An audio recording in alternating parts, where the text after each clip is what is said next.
Tarışı, yolculuk.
मैं जब तक ये इकट्ठे हूँ 2-3 मिनट में प्रॉब्लम छाट लेना सारी।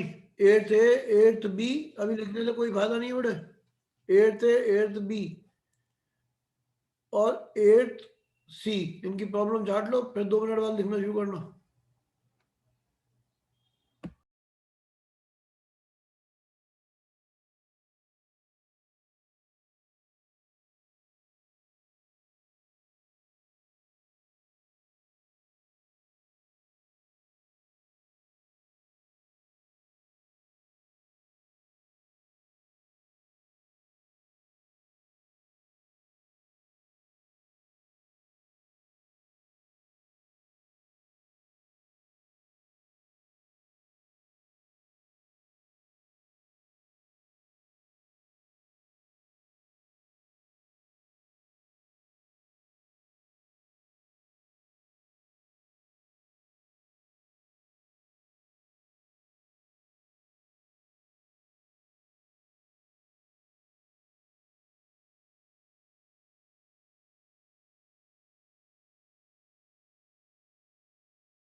तुम्हें पहले 8th ए के लिखना शुरू करना। पहले क्या लिखा है वो पढ़ने में नहीं आता है ना।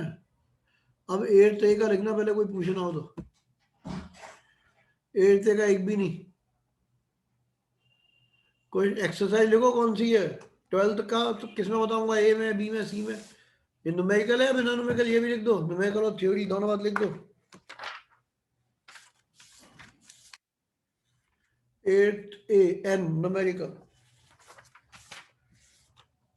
12वां।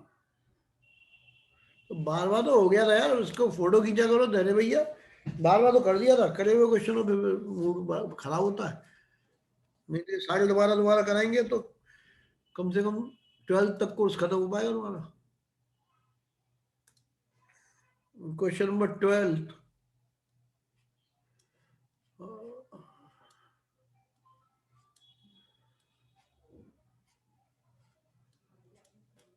फोटो खींच लेना आपकी से, फिर दोबारा नहीं।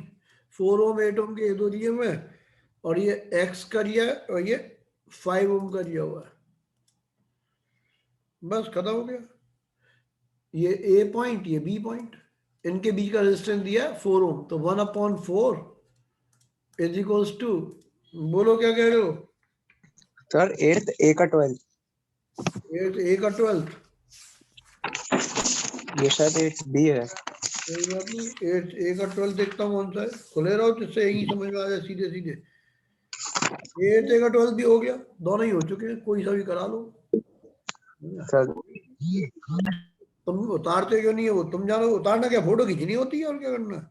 वॉट लेंथ दिया, इसमें फॉर्मूला लगा लेना, R is equals to rho L upon A, खत्म हो गया ये भी।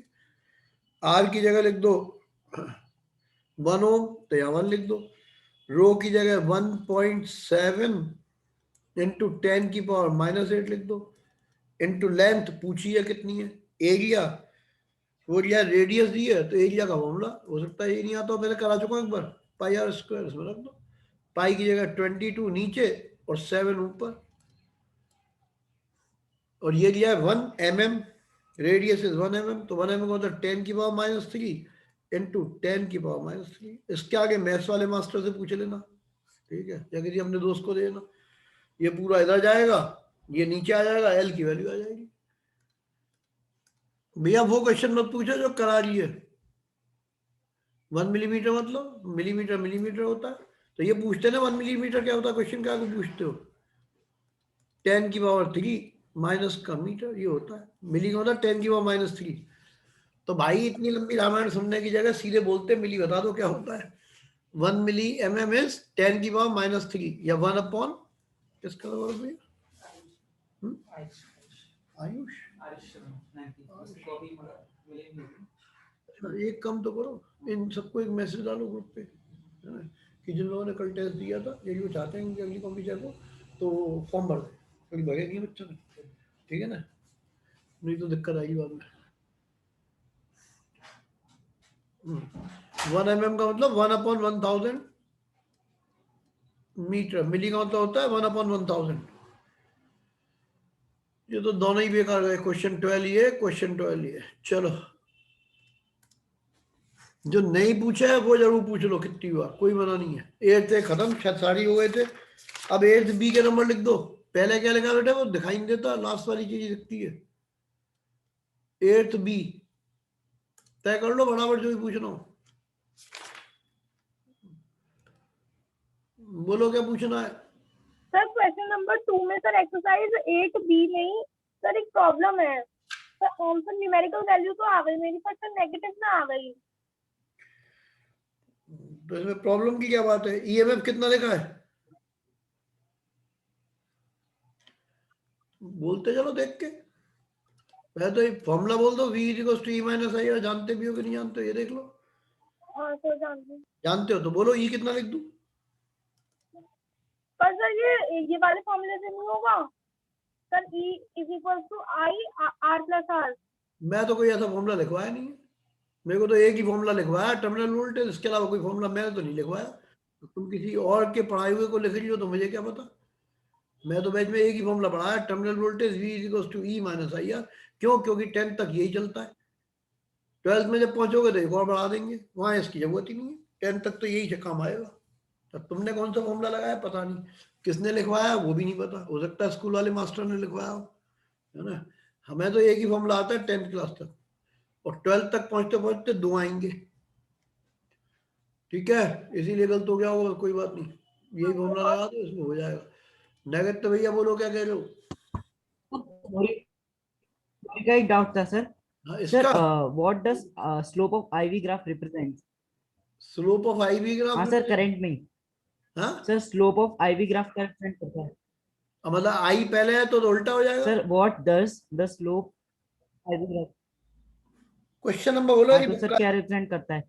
हाँ, आई ऊपर वाई एक्सिस पे। आई बाई एक्सेस पे तो उल्टा हो जाएगा। नहीं सर, आया था एग्जाम में, आया था सर। वही तो बोल रहा हूँ, रेजिस्टेंस का उल्टा हो जाएगा, सर कंडक्टेंस तभी रजिस्टर क्यों हो? कंडक्टिविटी को रिप्रेजेंट करेगा, अच्छा और यूनिट मो हो जाएगी। मतलब सिंपल अच्छा बात यह है कि अब ये आई इधर है तो ये आ जाएगा उल्टा, डेल आई इधर हो गया, हाँ। डेल आई, ये तो डेल आई हो जाएगा ऊपर, और हाँ ये सर। डेल, अब उल्टा हो गया, 1/r को रिप्रेजेंट करेगा, ऐसे लिख देते तो भी देते, represents 1 resistance, reciprocal of resistance को रिप्रेजेंट करेगा। ठीक है सर। सर वायर की रेसिस्टिविटी और कंडक्टेंस ही होगा ना आंसर? व्यक्ति को पहले बंद करूं। हाँ बोलो जोल भैया। सर मैं कह रहा हूँ सर, वायर की रेसिस्टेंस और रेसिस्टिविटी में क्या डिफरेंस हो गया? रेजिस्टेंस और रेजिस्टिविटी में क्या डिफरेंस होता है? Yes, sir. रेजिस्टेंस आर होता है, और स्पेसिफिक रेजिस्टिविटी को रेजिस्टिविटी बोलते हैं। अच्छा ओके ओके। ना अभी बता दूंगा, अभी दोबारा बता दूंगा डिटेल में, ठीक है। मेरे को लगता है ये सब थ्योरी में लिखवाना रह गया, इसलिए अभी दोबारा बताता हूँ पूरा। अब इसके अलावा ये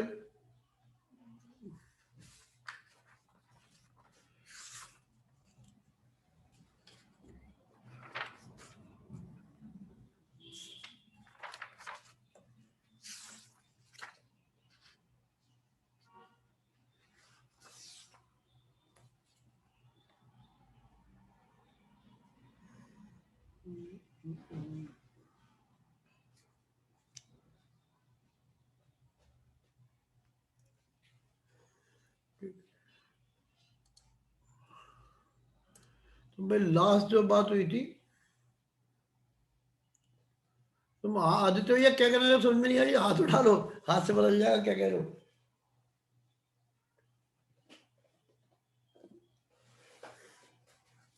आदित्य अग्रवाल बात समझ में नहीं आ रही, क्या लिखना चाह रहे हो, इसलिए हाथ उठा के कहना हो तो कह सकते हो। और जोएल भैया, तुम्हारे क्वेश्चन का आंसर तुमने नहीं सुना हो तो दोबारा सुन लेना। रेजिस्टिविटी है ना, स्पेसिफिक रेजिस्टेंस को ही बोलते हैं, तो स्पेसिफिक रेजिस्टेंस जो रो होता है उसी का दूसरा नाम रेजिस्टिविटी है। शायद बात समझ में आ गई होगी, है ना। और ये रेजिस्टिविटी वो नहीं होता, आई अपॉन भी वो नहीं होगा, वो अलग चीज है। Specific resistance is also known as resistivity. लिखना जाओ लिख लेना कहीं भी, specific resistance also known as resistivity. अब बोलो आदित्य भैया क्या कहना चाह रहे हो? सर एक चीज पूछनी थी कि अगर सर कोई भी रेजिस्टेंस, अगर बहुत सारे रेजिस्टेंस हैं, अगर वो सीरीज में कनेक्टेड है तो सर उनमें करंट तो सेम होगा ना? सब में एक जैसा होगा, और सर पोटेंशियल डिफरेंस अलग होगा? सब में अलग अलग होगा। और सर पैरेलल में इसका उल्टा है?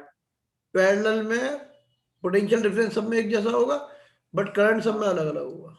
Okay sir. मतलब इसमें से जितना करंट जाएगा 2 एम्पियर, तो इसमें भी इससे ही जाएगा। ये नहीं होता कि ज्यादा है तो कम होगा, कुछ नहीं। सबका रेजिस्टेंस ऐड करने के बाद डिसाइड होता है कितना करंट जाएगा। They all together obstruct the electric current, ये सब मिलके इलेक्ट्रिक करंट को रोकते हैं, ठीक है ना। तो पहले टोटल रेजिस्टेंस निकाल के फिर इलेक्ट्रिक करंट डिसाइड होगा, वो सब में एक जैसा ही होगा, किसी में बदलेगा नहीं। लेकिन यहाँ पे मान लो ये रेजिस्टेंस 2 है, R इज इक्वल टू 2 ओम, तो इसमें वोल्टेज होगा 2 2 जा 4। ये मान लो 3 है तो इसमें होगा 2 इंटू 3 6। ये 4 है तो इसमें होगा 2 इंटू 4 8 वोल्ट। सब में अलग अलग पोटेंशियल डिफरेंस होता है। ऊपरी बात समझ में आ गई होगी, वो लिखे हुए मैं समझ नहीं पा रहा था क्या कहना चाह रहे तुम, इसलिए हाथ उठवा दिया था तुम भैया। 8, और ये ध्यान रखना उन लोगों ने इतने क्वेश्चन पूछे थे कि बैच में आज कुछ हो नहीं पाया, सिर्फ 8 चैप्टर कंप्लीट खत्म हो पाया। तो यदि तुम लोगों ने नहीं पूछे तो डेफिनेटली बैच 10-5 मिनट पहले ही खत्म हो जाएगा, क्योंकि मेरी भी अपने हिसाब ही है, क्या पढ़ाऊंगा। वो तो इतने पूछते हैं ना, मना कर नहीं सकता। लेकिन एक बात जरूर है कि एक भी क्वेश्चन वो नहीं पूछा जो रिपीट करना पड़ा हो। चलो एक बच्चे ने लिखा है 8 बी का 25, यही किया हुआ होगा तो मना करता हूं कि भैया एक बार और कराऊंगा तब पढ़ लेना। 8 बी क्वेश्चन नंबर 25। अब ये हो चुका है ना, अब हो गया तो उसको अभी छोड़ दो, बाद में फिर एक मौका दूंगा, अभी 2 बार और मौके दूंगा, ठीक है, तब पूछ लेना, कोई आपत्ति नहीं, मार्क करके रख लो। एक बार तो पूरे करंट इलेक्ट्रिसिटी तो मैं कल कराऊंगा ही दोबारा, तब कर लेना।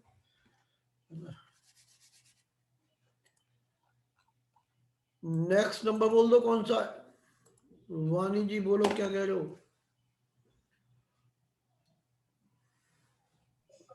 सर 28 का पार्ट सी पूछना है 20 सर 28 का पार्ट सी 28 का पार्ट सी। सी पार्ट तो कुछ बचते ही नहीं है, सी सुन लो, हो चुका वो भी, लेकिन दोबारा सुन लो, है ना, किसी कंफ्यूजन है तो पूछ सकते हो किसी पर्टिकुलर पार्ट में। सी में दिया है पोटेंशियल डिफरेंस ऑफ आर, तो ये निकाल दो। 4 ओम इसके अक्रॉस पोटेंशियल है 4 इंटू 0.25, करंट दिया हुआ है क्वेश्चन में, 1 वोल्ट हो गया। इंटरनल रेजिस्टेंस 3 ओम,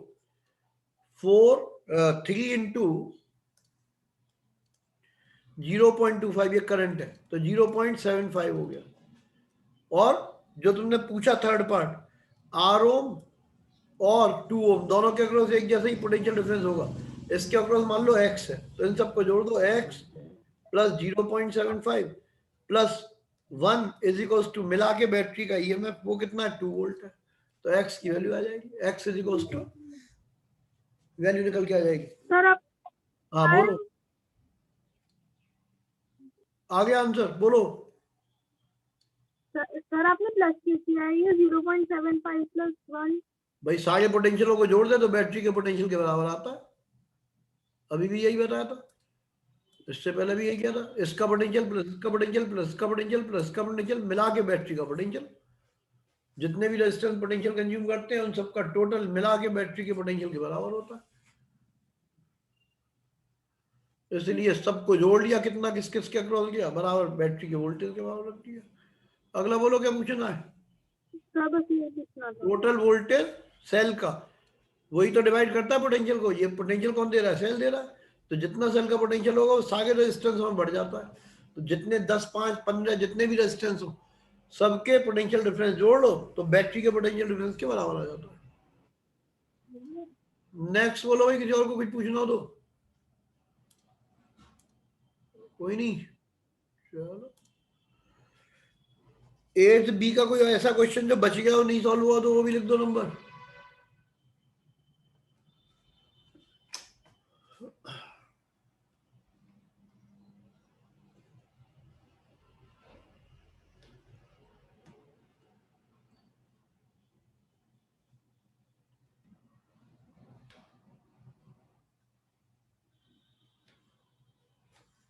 कोई नंबर नहीं, एक ने लिखा है क्वेश्चन नंबर 29 भी करवा दो।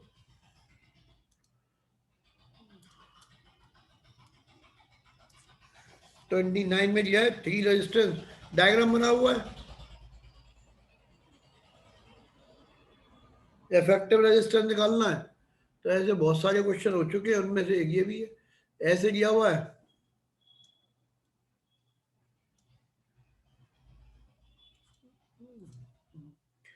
तो ये 4 ओम का और ये 2 ओम का और ये 6 ओम का, तो पहले यहां से करंट जाएगा, फिर इसमें डिवाइड हो जाएगा, इसमें दोनों में एक जैसा होगा, तो इसको बदल के ऐसे लिख देना।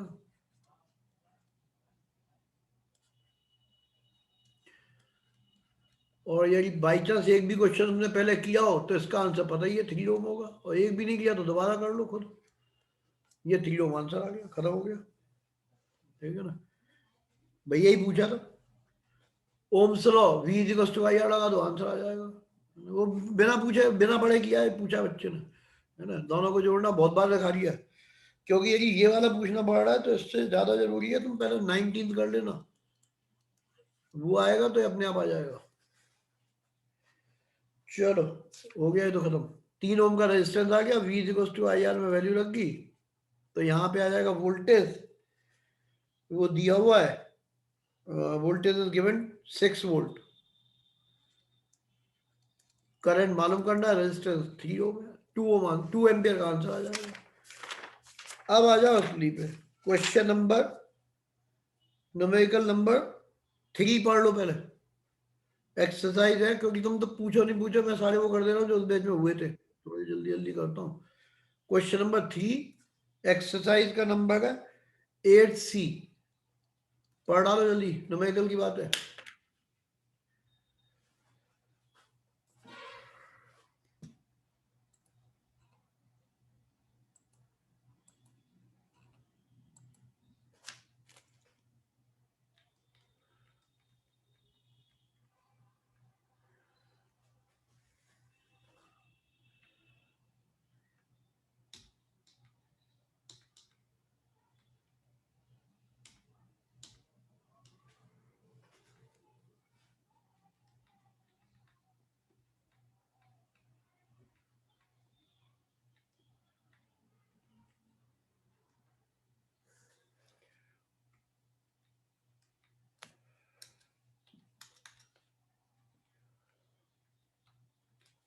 Question number 3,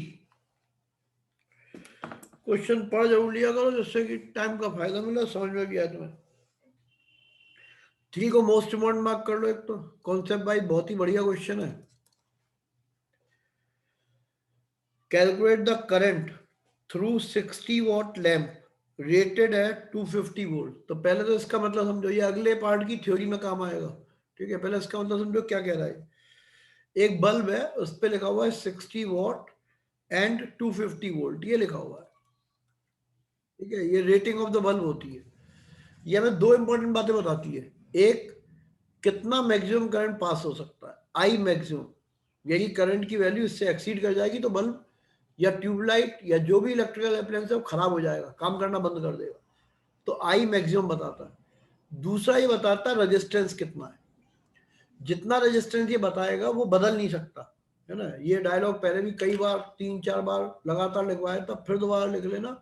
on changing the potential difference, resistance of the electrical appliance not change, it remains constant, है ना। बहुत बार लिखवा दिया है, तो उसी के ऊपर बेस क्वेश्चन है बेसिकली। तो पहले तो कितना मैक्सिमम करंट पास हो सकता है वो देखना चाहते हैं हम। तो आई मैक्सिमम कैसे निकलेगा, फॉर्मूला लगेगा P power is equal to VI। कितनी पावर है, 60 वॉट है। वोल्टेज कितना है, 250 है। कितना करंट है, वो I है। तो I की वैल्यू निकालेंगे, वो डिवाइड करके आ रही है 0.24। यदि करंट की वैल्यू इससे ज्यादा हुई, जैसे मान लो इलेक्ट्रिकल अप्लायंस ये दिया है और इसमें से बाई चांस 1 एम्पियर का करंट चले जाए, तो क्या होगा, अप्लायंस वर्क करना बंद कर देगा, मेल्ट हो जाएगा इसका फिलामेंट, फ्यूज हो जाएगा, है ना, खराब हो जाएगा। तो electrical appliance will not work if the current is greater than the maximum current that can pass through it, है ना। मैक्सिमम करंट से ज्यादा हो जाएगी तो फिर वो इलेक्ट्रिकल अप्लायंस काम करना बंद कर देगा, खराब हो जाएगा, है ना, उसका ब्रेक डाउन हो जाएगा। एक बात तो ये लिख लेना कहीं। दूसरा, कितना रेजिस्टेंस होगा, उसका आंसर कैसे निकलेगा, P is equals to V square upon R। अब R की वैल्यू निकालनी है तो R इज इक्वल्स टू हो जाएगा V स्क्वायर अपॉन P। अब V स्क्वायर में क्या आएगा, वोल्टेज कितना है, 250 upon the power which is 60। तो सॉल्व करोगे तो ये 0 से ये कट जाएगा, ये आ गया 250 इंटू 25 डिवाइडेड बाई 6, ये आ गया। क्या बताना चाह रहे हो धैर्य भैया? सर एक चीज पूछनी है सर, ये resistance V Ohm's law V equal to IR से भी निकल सकता है? निकल जाएगा, निकाल लो, इसमें क्या पूछना है, ओके सर, निकाल लो, क्या फर्क पड़ रहा है। मतलब कैसी कैसी बातें पूछते हो, है ना। जब फॉर्मूला है तो निकल ही आएगा, क्या दिक्कत है इसमें, कहीं और कोई चीज लग नहीं रही तो निकल आएगा, कोई दिक्कत नहीं। लेकिन ये देख लेना कोई और चीज लग रही होगी बीच में तो नहीं निकलेगा, वैसे लग रही यहाँ पे तो निकल ही आएगा, कोई दिक्कत नहीं है।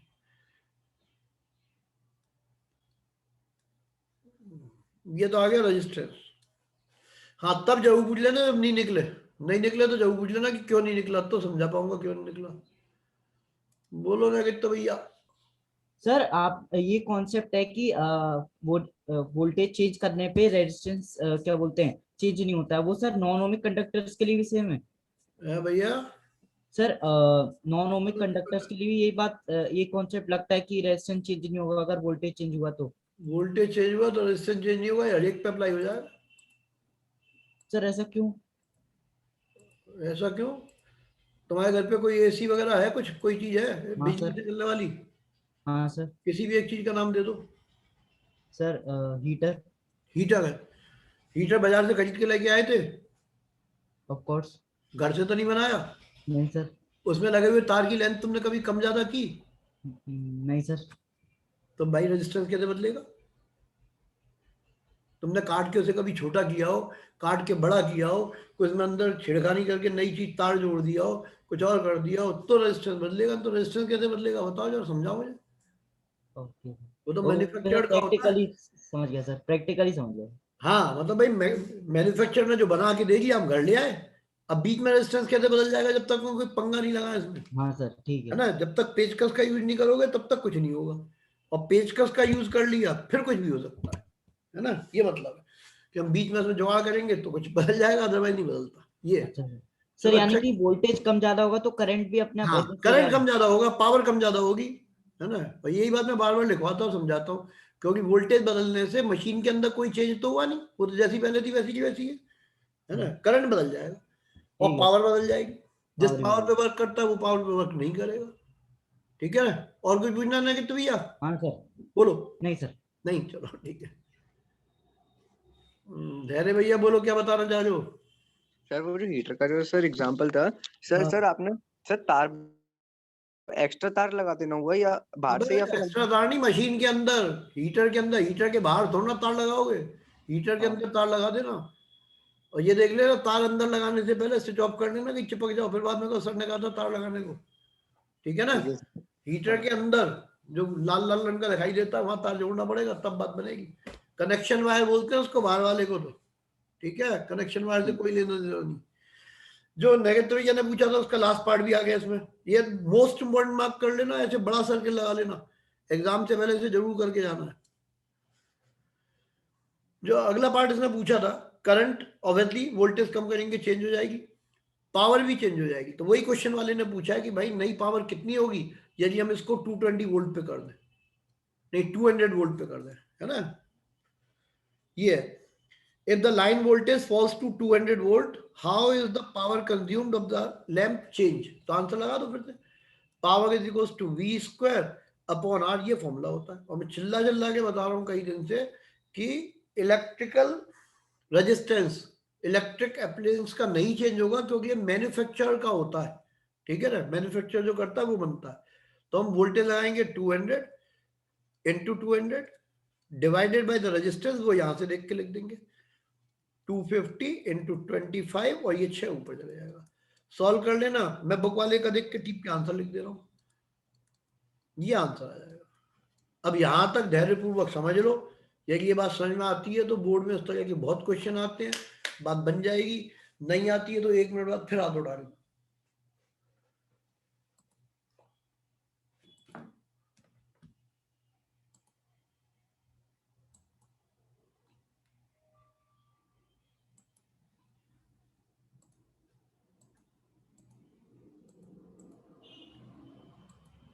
अभी बताता हूँ रचित भैया क्या कहना चाह रहे हो, अभी सुनता हूँ तुम्हारी बात।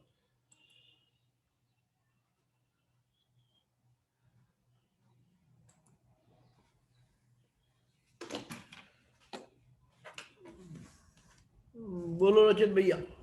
सर इसके अंदर V इक्वल्स टू आर वाला फॉर्मूला यूज नहीं होगा सर, क्योंकि करंट भी बदल जाएगा, तो सर कौन कैसे सा यूज हो formula जाएगा? नहीं होगा? V equals to I R. क्यों नहीं होगा भाई? सर क्योंकि करंट तो बदलेगा ना जब वोल्टेज चेंज वोल्टेज तो बाद करेंगे में हम। बदल रहा है। हाँ सर तो रेजिस्टेंस, अबे समझे नहीं, रेजिस्टेंस ये वाला लेगा बच्चा, हाँ सर।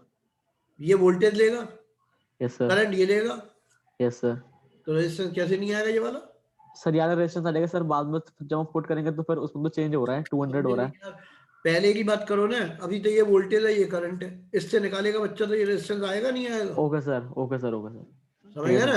यस सर, अब यस जब सर। वोल्टेज ड्रॉप हो गया तो करंट भी चेंज हो जाएगा, तो करंट नया यस कहाँ सर। निकाला तुमने? Okay sir, okay sir. इसलिए गड़बड़ है। तो सर नया करंट निकालना पहले पड़ेगा। पार्ट की बात चल रही थी, बच्चे ने यहाँ नहीं पूछा था मुझसे, इससे पहले पूछा था।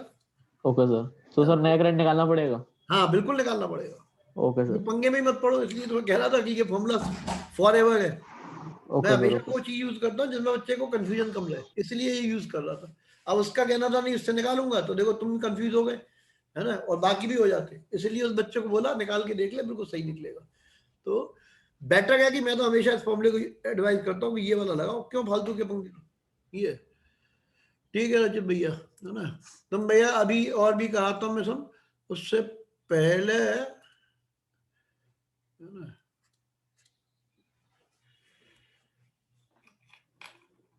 तुम भैया एक तो ये देख लेना, फिर ये बच्चों ने एक दो के फोन आए थे, उन्होंने पूछा था, ठीक है, बैच ऑनलाइन कब से है, ऑफलाइन क्या है क्या नहीं है। एक दो बच्चे बेवकूफ़ी कर भी रहे हैं, क्यों बेवकूफ़ी से इतनी सी है कि मेरे ख्याल में तो जब पूरे साल पढ़े हो तो आप 500-700 रुपये में कोई फर्क नहीं पड़ने वाला, है ना। फीस तो बहुतों की नहीं आई है, वो एक अलग बात है, फीस की बात ही नहीं कर रहा, लेकिन क्या है कि कोई कन्फ्यूजन नहीं होना चाहिए। अभी क्या है कि कुछ जिन बच्चों के नंबर नहीं है उनके लिए, एक तो नंबर 1 अपनी मार्कशीट की जो स्कूल से मिली है उसकी व्हाट्सएप कॉपी भेज देना एक बार, तो देख लेंगे कहाँ गड़बड़ है।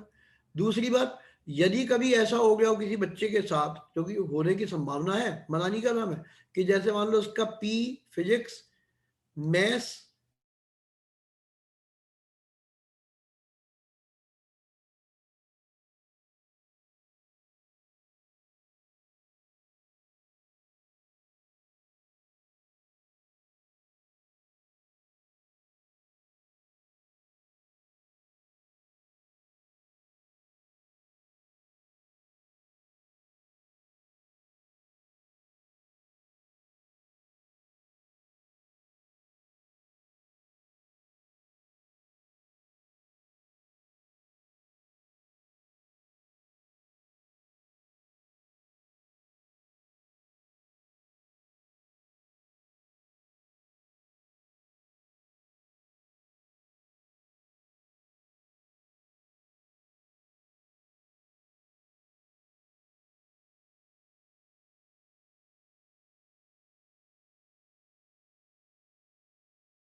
तो मैं लास्ट टाइम ने दिया था कि मान लो पीसीएम में एवरेज कम है तो जरूर अपने व्हाट्सएप भेज देना मैसेज में अपने रिपोर्ट कार्ड का। दूसरी इंपॉर्टेंट बात यह है कि बैच ऑब्वियसली उन बच्चों के लिए जिनके नंबर कम आते हैं, ज़्यादा वाले भी आ सकते हैं, एक बार ओपन करूंगा, इसलिए जैसे मान लो एक बार मैं बुलाऊंगा 4 घंटे के लिए, है ना, लेकिन मुझे ही मालूम है जिस बच्चे के नंबर कम आ रहे हैं वो आज पहली बार नहीं आ रहे, 9th में भी कम थे, 8th में भी कम थे, बचपन से ही कम है ना, कोई मेरे आने से थोड़ा कम हुए, तो बच्चे को ही पता है बात कि मेरे आने से कम नहीं होते नंबर।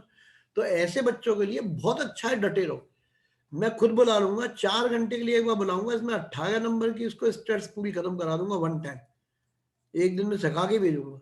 लेकिन मान लो इस काम को मैं अभी कर देता हूँ तो बच्चा तो पहले ही गजनी का भाई बहन है, नहीं तो नंबर ही क्यों कम आते, है ना, 2-2 बार कोर्स तो हो ही गया, तो नंबर कम रहने का कारण ये है कि बेचारा गजनी का भाई बहन है, पक्की बात है ना।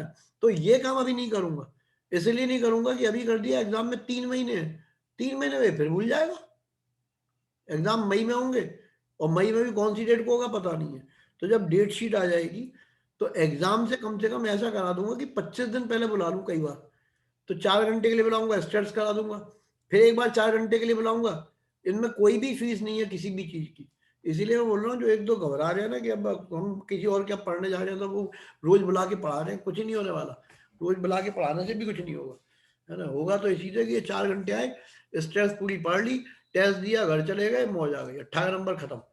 फिर एक बार 4 घंटे के लिए बुलाऊंगा, इसमें 15 नंबर का काम खत्म करा दूंगा।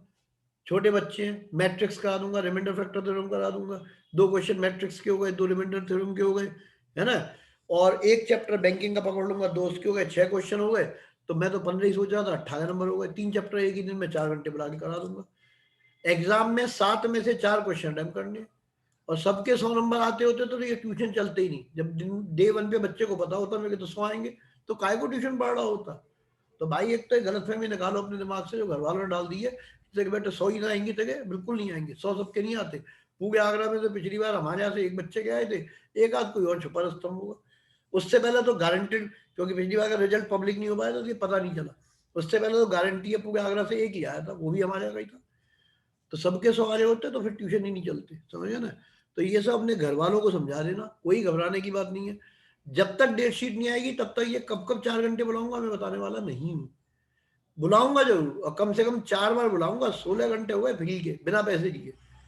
दूसरी बात, एक वीडियो आज भेज दिया था भैया काइनेटिक एनर्जी का, ठीक है, उसको देख लेना, चैप्टर भी पढ़ाया नहीं है। सजेशन मोस्ट वेलकम, कोई भी सजेशन हो बता देना फोन करके, तुरंत उसको इम्प्लीमेंट कर देंगे, ठीक है।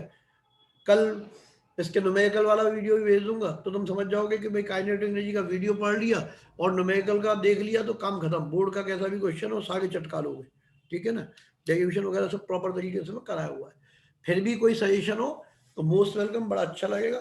चैट बॉक्स में लिख रहा हूँ, यहाँ लिख देना, बाद में पूछना, बाद में बता देना, ठीक है। और तीसरी इंपॉर्टेंट बात, यदि तुम साइंस साइड लेना चाह रहे हो और 12th फिजिक्स है तो मोस्ट वेलकम, आज से बैच है। और बैच वादे के मुताबिक वो चैप्टर पहले कराऊंगा जो 10th में है, जिससे मतलब किसी भी एक्स्ट्रा बर्डन पे नहीं जाना पड़ेगा, है ना। मान लो फोर्स वाला चैप्टर 10th क्लास में है तो उसी को कंटिन्यू कर लेंगे, जिससे कि और ज्यादा पकड़ मजबूत हो जाएगी, तो बोर्ड में नंबर और बढ़ने की संभावना हो जाएगी, ठीक है। फॉर्म ग्रुप पे भी डाला हुआ है, उसको भी भर सकते हो, डायरेक्ट भी आ सकते हो। पहली क्लास ट्रायल क्लास है, अगली क्लास से कोई ट्रायल वाले है नहीं, और करीब 21 दिन का तो बैच मान लो प्लस 2 टेस्ट मान लो, है ना। इन सबको मिला के 1000 रुपये मंथली फीस है, ठीक है। 1000 रुपीज पर मंथ की फीस है, जिसमें 21 दिन पढ़ाने का काम और 2 टेस्टों का काम। ये फॉर्मेट फॉरएवर चलता रहेगा। बाद में भी जब तुम 11th फिजिक्स में मात आएगी दिक्कत आएगी, फर्स्ट टर्म में ही सारे टपकते हैं बहुत ज्यादा, तो फिर याद कर लेना, कोई दिक्कत नहीं, है ना। पिछला कोर्स हो ही जाएगा, तब भी कर सकते हो। तो ये सारी बातें बता दी हैं। और कुछ पूछना हो तो 1 मिनट में चैट बॉक्स में लिख देना या फोन कर लेना, ठीक है। ये 11th की शुरू होगी भाई आज, ठीक है ना। केमिस्ट्री बैच वो कई बार समझा दिया, केमिस्ट्री बैच 22 तारीख को शुरू होगा, बहुत बार बता दिया। क्यों शुरू होगा? क्योंकि उसी दिन सारे स्कूलों के एग्जाम खत्म होंगे। अब किसी के पोस्टपोन हो गए तो हम पे कोई टाइम नहीं है, जो बच्चों से वादा किया था वो बदलता नहीं है। 22 से लगातार 4 चैप्टर इक्वेशन वाले वो खत्म होंगे, एक और है फिर प्रैक्टिकल केमिस्ट्री। तो पीटर्स के जो सेकंड बोर्ड होंगे उससे पहले खत्म हो जाएगा, ठीक है ना। सेकंड प्री बोर्ड से पहले पूरा बैच ही खत्म हो जाएगा केमिस्ट्री का। बोलो धैर्य भैया, क्या कहना चाह रहे हो? सर 11th के बैच का टाइम क्या होगा? हाँ, टाइम तो लिखनी भूल गया। आज तो 9 to 10 ही रखा है। जिस टाइम बच्चा खाना वाना खा के सारा बर्बाद कर देता, बिल्कुल नहीं पड़ता, वही वाला टाइम रखा है PM में, रात को है आज तो। फिर आगे से टाइम चेंज हो जाएगा बच्चों से डिस्कशन होने के बाद, ठीक है ना। बस इसके अलावा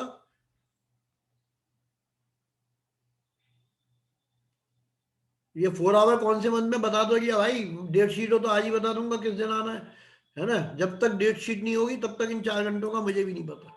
लेकिन ये सारी सुविधा उन्हीं बच्चों के लिए होंगी जिनकी जो ड्यू फीस थी, जो कि कम से कम यदि आज की डेट में लगाए तो 134 बच्चे अभी बचे हुए हैं, वो फीस आ जाएगी तो बुलाऊंगा। तो काय को बुलाऊंगा, क्या करना है सिरमारी करके, इतनी मेहनत करूं, मिलेगा कुछ है नहीं, क्या फायदा, है ना। तो इसलिए कोई दिक्कत की बात नहीं है। तो ये जिस बच्चे ने पूछा था उसको आंसर मिल गया होगा, है ना। अब फीस ज्यादातर की आई भी है, ऐसा नहीं आई है, बहुतों की आ गई है, बहुतों की रह गई है। वो गौरव भैया फोन करते ही रहते हैं, है ना। हाँ वो पता है भाई तुम्हारी फीस कल आ गई, धर भैया पता है, इसमें मत लिखा करो कि तुम्हारी फीस आ गई है। जिसकी नहीं आई उसका नाम लिया क्या मैंने एक भी बच्चे का? तो काय को तुम अपनी बात बताते हो। तुम भैया बचे हुए क्वेश्चन और करने। फटाफट शुरू करता हूँ। एक तो क्वेश्चन नंबर 15 सबसे इंपॉर्टेंट है, वो तुम लिखो ही मत, कोई बात नहीं, सारे हो जाएंगे जितने उस बैच में हुए थे वही कराऊंगा तो अपने आप खत्म हो जाएंगे। पर एक 11th नहीं हो पाएगा आज। मानी जी पहले भी आपको 11 2-3 बार समझाया था, समझ में आता नहीं है। 11 बाद में समझाऊंगा किसी, ठीक है ना। 11 समझाते समझाते मैं खुद ही खत्म हो जाता हूँ। तो ऐसे क्वेश्चनों पे गोला लगा लेना चाहिए कि ये हमारे भेजे के नहीं है, क्योंकि ऐसे फिर बोर्ड में भी नहीं आते हैं। बट कराऊंगा जरूर, कराए तो मैंने मैथ्स में भी देखा था ना, दोनों कराए थे, भले ही मुझे मालूम है नहीं आएंगे बोर्ड में, तो 11 भी कराऊंगा। बैच में भी 3 बार कराया था लेकिन समझ में नहीं आया बच्चों को। क्वेश्चन नंबर 15 पे मोस्ट इम्पोर्टेंट लिखो, पहले 4 इंपॉर्टेंट वाले क्वेश्चन, फिर सोचूंगा। इस पे हिंदी में आएगा लिख लेना, इस टाइप का एक क्वेश्चन जरूर आता है, ये पंगे वाला क्वेश्चन है। अब क्वेश्चन नंबर 3 ये इंपॉर्टेंट था, क्वेश्चन नंबर 15 ये मोस्ट इंपॉर्टेंट है। A bulb is connected to a battery, potential difference 4 volt, मतलब एक बैटरी है जिसका पोटेंशियल डिफरेंस 4 वोल्ट दिया हुआ है। इंटरनल रेजिस्टेंस ये दिया 2.5, दो चीजें दी हुई है। A steady current of 0.5 ampere, है ना, स्टेडी करंट है 0.5 एम्पियर का,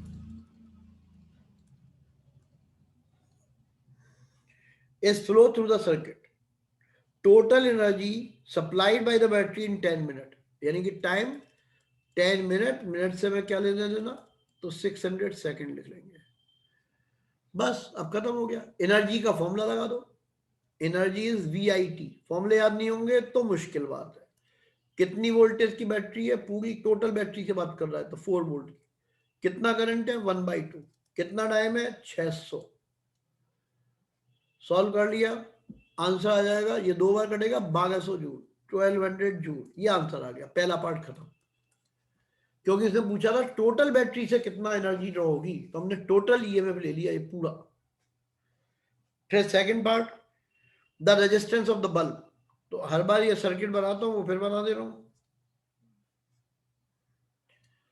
ये 2.5 है, बल्ब का रेजिस्टेंस R मान लिया, वोल्टेज 4 दिया हुआ है, ठीक है, और करंट दिया है 1/2। फॉर्मूला लगा लिया, टोटल रेजिस्टेंस निकाल के पहले, वो हो जाएगा R प्लस 2.5, ये टोटल रेजिस्टेंस हो गया R प्लस 2.5। R कौन सा, ये वाला 2.5, ये वाला। ये आमने सामने से मतलब नहीं होता, करंट से मतलब होता है, एक जैसा करंट है, सीरीज कॉम्बिनेशन होगा।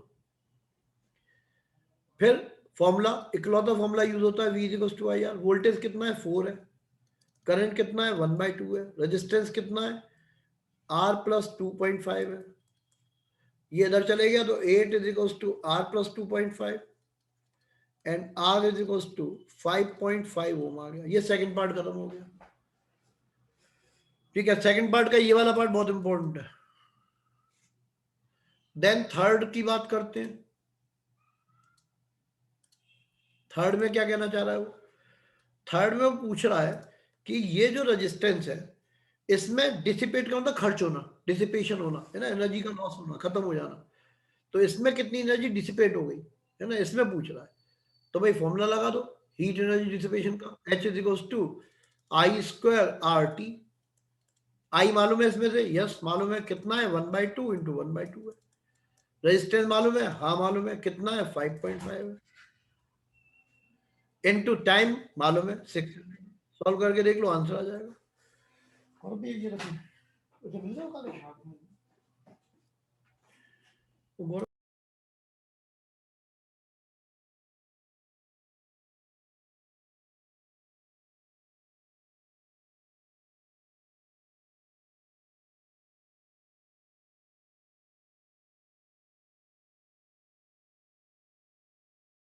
तो, है ना।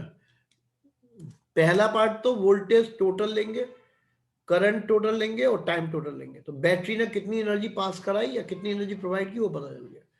दूसरे पार्ट में बैटरी ऐसे कनेक्टेड है, ये बल्ब है और ये इंटरनल रेजिस्टेंस है, टोटल रेजिस्टेंस दोनों का सम होगा R प्लस 2.5, दोनों को जोड़ दिया,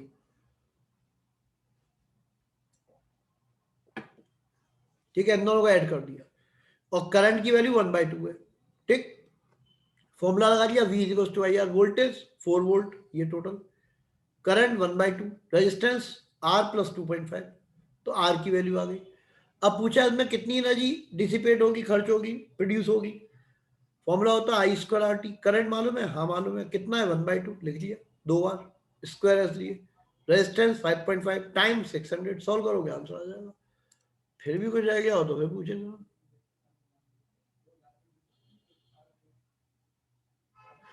एच में टोटल रेजिस्टेंस से नहीं करेंगे, मुझे क्या पता। एच जब पूछ इसका रहा है तो इसमें काय को निकालोगे? वो तो इसमें पूछ रहा है, बल्ब ये है तो इसकी बात काय को करोगे? बल्ब तो ये है ना, तो इसमें देखोगे कि कितनी एनर्जी का लॉस हो रहा है, कितनी एनर्जी है, इसमें देखेंगे। तो टोटल रेजिस्टेंस लोगे तो टोटल बल्ब आ जाएगा, है ना। बल्ब में पूछा है, अंग्रेजी में पढ़ना पड़ेगा। एनर्जी डिसिपेटेड इन बल्ब, बल्ब कौन सा ही है तो इसका रेजिस्टेंस लेंगे, टोटल काय को लेंगे। लॉजिक देखनी पड़ती है थोड़ी, जो वो कहेगा वो करेंगे। यदि वो पूछता है इंटरनल रेजिस्टेंस में कितनी एनर्जी है तो ये लेते हैं। उसने पूछा बल्ब, तुम कह रहे हो ये भी ले लो, तो क्यों लोगे? कोई लॉजिक बताना पड़ेगा, नहीं तो कोई बात नहीं। नेक्स्ट क्वेश्चन है 14th क्वेश्चन नंबर 14। 3 हीटर्स है ना, हीटर की रेटिंग वगैरह दी हुई है। 250 वॉट का है एंड 100 वोल्ट है। तो पहले चाहो तो इसका रेजिस्टेंस निकाल सकते हो, है ना, और इसकी पावर भी दी हुई है। पूछा क्या है? टोटल करंट टेकन, तो करंट भी निकाल सकते हैं, है ना। P इक्वल्स टू VI से करंट निकाल लेता हूं पहले। पावर 250 है, वोल्टेज 100 है, करंट I है। तो I is equals to 2.5 ampere आ गया एक हीटर से। अब 3 हीटर लगे हुए हैं ऐसे,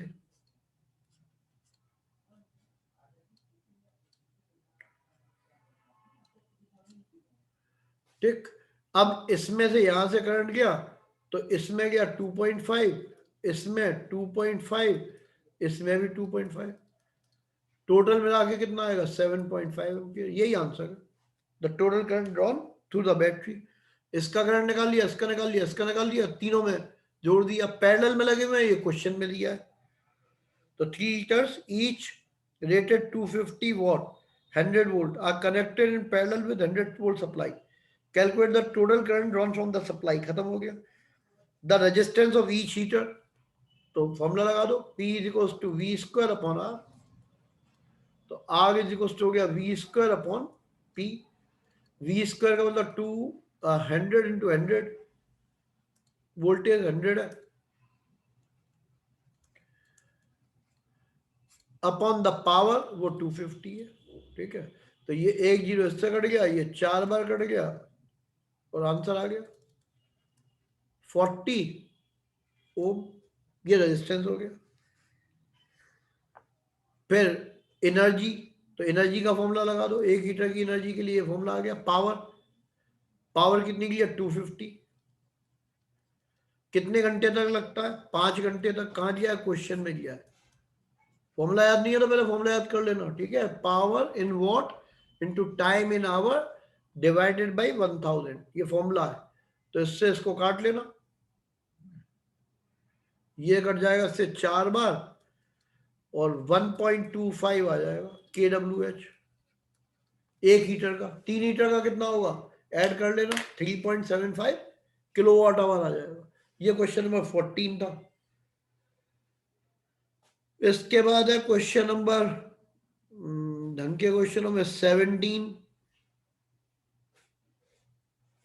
बात क्या सब करा लिए थे। 11th कोशिश करूंगा कल समझाने की। 17, a battery of EMF 15 volt and internal resistance 2 ohm।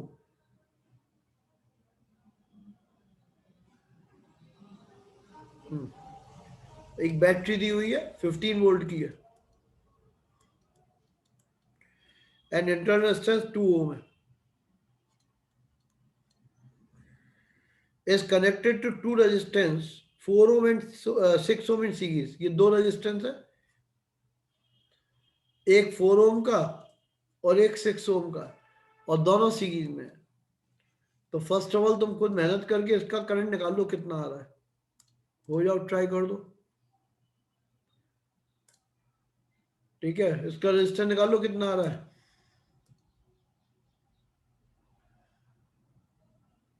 Screenshot ले लेना बड़े फटाफट।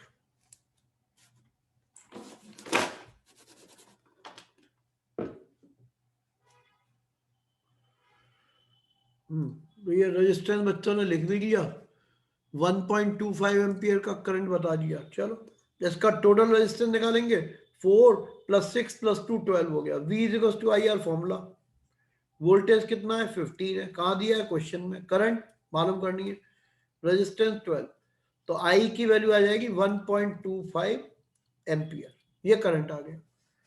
ठीक है, अब जब करंट निकल आएगा अब पूछा क्या वो बताता हूँ, find the electrical energy spend in 1 minute, इसमें से पूछ रहा है, इसमें से। तो करंट मालूम है, अपने आप से पूछा करो, करंट मालूम है, यस मालूम है, रेजिस्टेंस मालूम है, यस मालूम है, टाइम मालूम है, यस मालूम है। तो अब लिस्ट में से ऐसा फॉर्मूला ढूंढ लो जिसमें ये तीनों आते हो, फॉर्मूला ये आएगा I² RT। ठीक है, फॉर्मूले में 6 क्वेश्चन थे, उनकी लिस्ट बनवा दी थी 6 फॉर्मूलों की। I कितना है 5/4 इंटू 5/4 2 बार, इंटू रेजिस्टेंस कितना है 6 है, इंटू टाइम कितना है 1 मिनट का होता है 60 सेकेंड। सॉल्व कर लेना, आंसर आ जाएगा। ठीक है, 562.5 जूल आ जाएगा आंसर। एक बार फिर से सुन लो, हमने पहले टोटल करंट निकाल दिया, इस तरह के पहले बहुत क्वेश्चन कर चुके हैं हम। जब टोटल करंट आ जाएगा तो इसके लिए पूछ रहा है वो, heat produce in this in 1 minute, तो 1 मिनट का मतलब टाइम, 1 मिनट में 60 सेकेंड हो गए। फिर कितना रेजिस्टेंस है 6 ओम है, तो रेजिस्टेंस मालूम है, करंट मालूम है, टाइम मालूम है, तो ये फॉर्मूला लगेगा। वोल्टेज वाला फॉर्मूला इसमें नहीं लग सकता, क्यों नहीं लग सकता, वोल्टेज मालूम ही नहीं है, या तो पहले वोल्टेज निकालो तो और पागलपन है, इसलिए यही फॉर्मूला काम करेगा। ठीक है, ये तो एक काम खत्म हो गया। आखिरी क्वेश्चन है क्वेश्चन नंबर 16, जो कि तुमसे बार बार कहता रहता पूछो पूछो, इतनी देर में मैंने सारे वो कर दिए जब लोगों ने कराए थे। 2 resistance A and B 4 ohm and 6 ohm respectively are connected in parallel। एक 4 ohm का है, एक 6 ohm का, पैरेलल में कनेक्ट है, with a battery of 6 volt and negligible resistance है, कोई रेजिस्टेंस नहीं है ना, negligible resistance। कैलकुलेट करना है the power supplied by the battery, है ना, बैटरी कितनी पावर सप्लाई करेगी, वो सब बातें पूछा है उसने, तो कोई दिक्कत नहीं। पहले हम इसका वो निकालेंगे, कितना इसका इक्विवेलेंट रेजिस्टेंस है वो निकालता हूं, तो 1/R is equals to 1/6 plus 1/4, LCM आएगा 12, ये जाएगा 2 बार, ये जाएगा 3 बार, तो R इज इक्वल्स टू 2.4 ओम आ जाएगा, ये रेजिस्टेंस आ गया।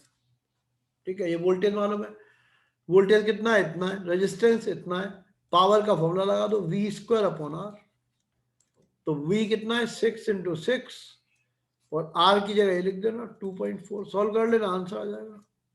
ठीक है ना, 6 से काटोगे 4 बार जाएगा, 15 वाट आंसर आ गया।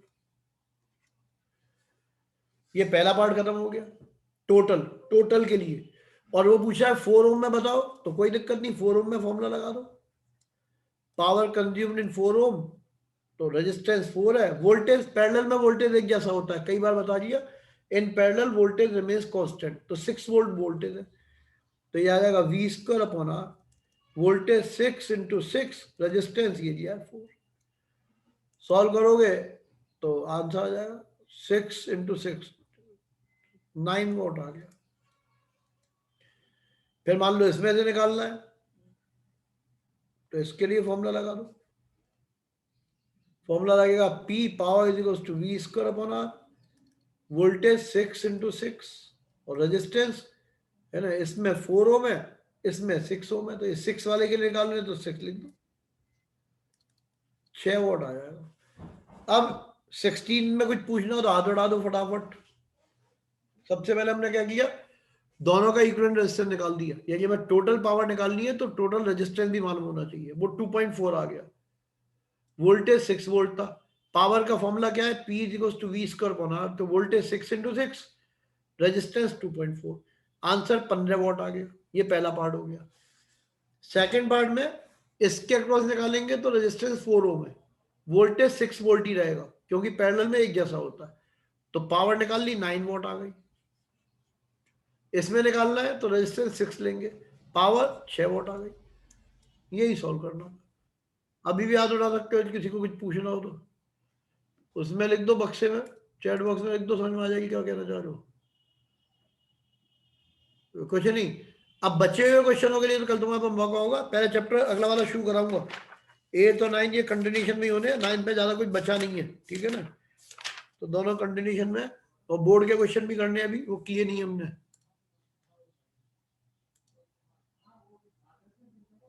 कुछ नहीं, चलो।